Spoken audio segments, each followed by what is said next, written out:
Welcome friends.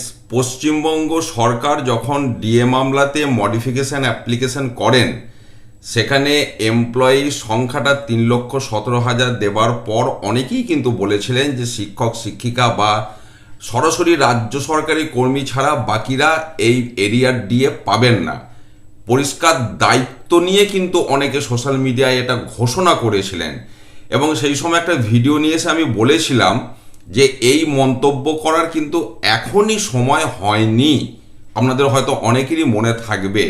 দেখুন, আজকে আমাদের রাজ্যের মাননীয় মুখ্যমন্ত্রী এক্স হ্যান্ডেলে সরাসরি যেটা জানিয়েছেন যে রোপা 2009-এর বকেয়া যে মহার্ঘ ভাতা, প্রথম কথা হচ্ছে এটা প্রত্যেকেই পাবেন। প্রত্যেকে মানে যারা মহার্ঘ ভাতা এবং মহার্ঘ ত্রাণ মানে পেনশনার, ফ্যামিলি পেনশনার যারা পান, তারা প্রত্যেকেই এই এরিয়ার পাবেন এবং সেই এরিয়ারের টাকা মার্চ 2026 থেকেই পেতে শুরু করবেন।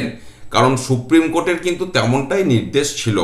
31 মার্চের মধ্যে প্রথম ইনস্টলমেন্ট, যদিও তার আগে 25%টাই ইমিডিয়েট মিটিয়ে দেওয়ার কথা বলা হয়েছে এবং সেখানে উনি এক্স হ্যান্ডেলে এটাও লিখেছেন যে অর্থ দপ্তর যেভাবে মডালিটিস তৈরি করবে সেই মোতাবেক এটা দেওয়া হবে, কিন্তু মার্চ 2026 থেকেই ওই এরিয়ার টাকা পেতে শুরু করবেন প্রত্যেকে, অর্থাৎ শিক্ষক শিক্ষিকা, পঞ্চায়েত, পৌরসভা যারা আছে, রাজ্যের যারা কর্মী, এক কথায় পেনশনার, ফ্যামিলি পেনশনার সহ প্রত্যেকেই কিন্তু এই এরিয়ার পাবেন। এটাই উনি সরাসরি ঘোষণা করেছেন। এবার ফিনান্স ডিপার্টমেন্টের বিজ্ঞপ্তি সামনে আসুক, তখন বিষয়টা নিয়ে আমি দরকার পড়লে আবার আলোচনা করব। পাশাপাশি বিধানসভা ভোট ঘোষণা হয়ে গেল, আমি আগেই বলেছিলাম এবং আপনারা অলরেডি জেনে গেছেন। জাস্ট আমি এক লাইন বলে দিচ্ছি যে 23 এপ্রিল এবং 29 এপ্রিল 2 দফায় ভোট হচ্ছে। আমি বলেছিলাম যে 2 থেকে 3 দফায় ভোট হওয়ার সম্ভাবনা রয়েছে, তো 2 দফায় ভোট রয়েছে এবং 4 মে আপনার ভোটের কাউন্টিং। তো বিধানসভা ভোটের ঘোষণা হয়ে গেল, নির্বাচনী যে আচরণ বিধি সেটাও কিন্তু লাগু হয়ে গেল।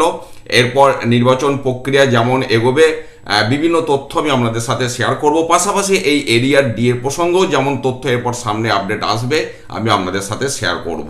ভালো থাকুন, সুস্থ থাকুন, ধন্যবাদ।